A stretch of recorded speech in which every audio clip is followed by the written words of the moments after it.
अटक होण्याआधी एकनाथ शिंदेंचा फोन आल्याचा संजय राऊतांचा दावा। शिंदेंनी अमित शहांशी बोलण्याचा प्रस्ताव दिल्याची माहिती। राऊतांच्या नरकातला स्वर्ग पुस्तकाचं आज प्रकाशन।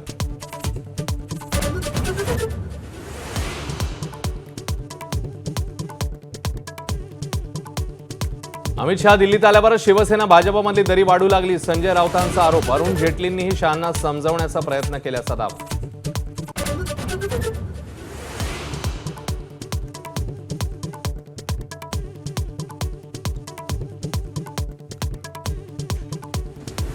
जिल्हा प्रमुख आणि संपर्क प्रमुखांना मार्गदर्शन केल्यावर उद्धव ठाकरेंची आज आमदार खासदारांशी चर्चा। स्थानिक स्वराज्य संस्थांच्या निवडणुकांच्या पार्श्वभूमीवर आढावा।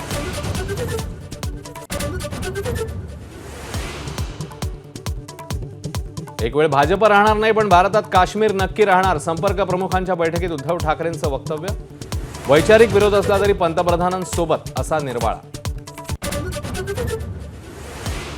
शरद पवारांच्या मुख्यमंत्रीपदाच्या काळात महिलांना राजकारणात 33% आरक्षण। पुण्यात अजित पवारांकडून शरद पवारांच्या निर्णयाचं कौतुक।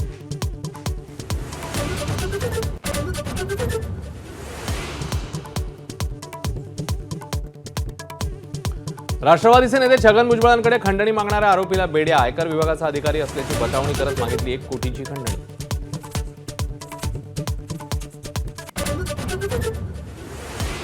खासदारांच्या शिष्टमंडळावरून काँग्रेस आणि सरकारमध्ये तणातणी। सरकारने निवडलेल्या थरूर यांच्या नावावर काँग्रेसची फुली तर सरकार म्हणते नावं आम्हीच निवडली।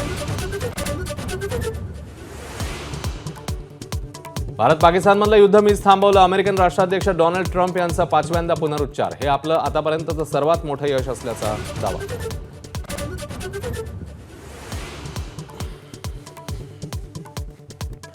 ऑपरेशन सिंदूरमध्ये भारताने पाकिस्तानचे 600 ड्रोन हाणून पाडल्याची सूत्रांची माहिती। 8 आणि 9 तारखेच्या रात्री पाकिस्तानकडून हवाई हद्दीचा भंग।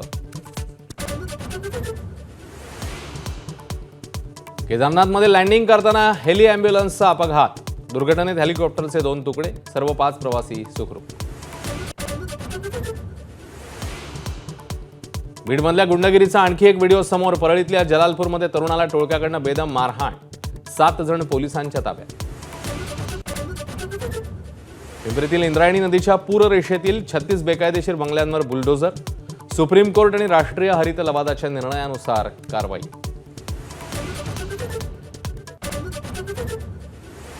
नाशिकच्या निफाडमध्ये मान्सूनपूर्व पावसाची हजेरी। शेतांना तळ्यांचं स्वरूप। फळबागांचं मोठं नुकसान।